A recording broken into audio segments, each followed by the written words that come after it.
responsible for personalizing the content of users by using various algorithms. Due to some studies, this is mentioned that social media promotes both in kind of news, misinformation and information, because it is presented by users only. So I would like to clarify that it isn't the social media which is spreading fake news, it's the users, and we should take the accountability, because long before the advent of social media, misinformation and misinformation have been present throughout history. Take the Great Moon hoax or the protocols of the Elders of Zion. There are so many case studies. See, many teenagers are getting influenced by some so-called fitness influencers and are consuming steroids and are consuming drugs that is leading to the deterioration of their health. It's the human being who you call a fitness influencer who is telling youngsters to consume steroids. And I'm just taking a random example. We don't blame this mic, or we don't blame this stage that it enables us to present our views. It is the audience that questions us. The questions are research, and that's what individuals are supposed to do. They need to think critically that are steroids good for me? No, right? Thank you. I hope that answers it.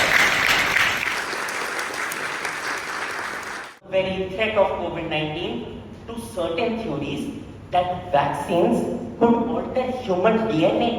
I mean, is that even possible? With over 500 million users tweeting every day on Twitter, how feasible is it to expect social media companies to monitor and regulate every piece of content for misinformation without significant errors or delays? My only point would it be that is it really possible to change the mindset of the 500,000 people who are readily tweeting on Twitter every day? What I want to mention is there is a prototype that has yet been developed by the company Alphabet, the largest AI company. It's named Quilling Flu.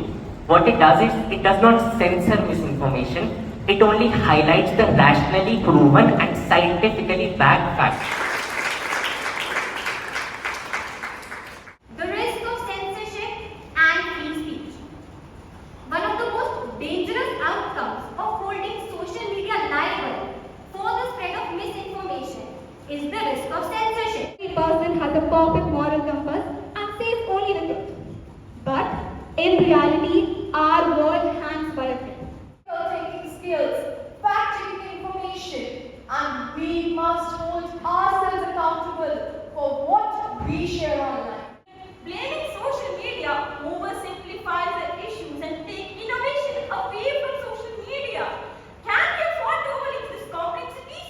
The answer is clear. It allows users to create anonymous accounts which can be exploited by the people to further spread the fake news and exacerbating the problem. Social media can and should be held accountable for spread of misinformation. Consider how misinformation starts as a small spark but can spread as a wildfire, blazing out of control, engulfing millions of people. Social media is not about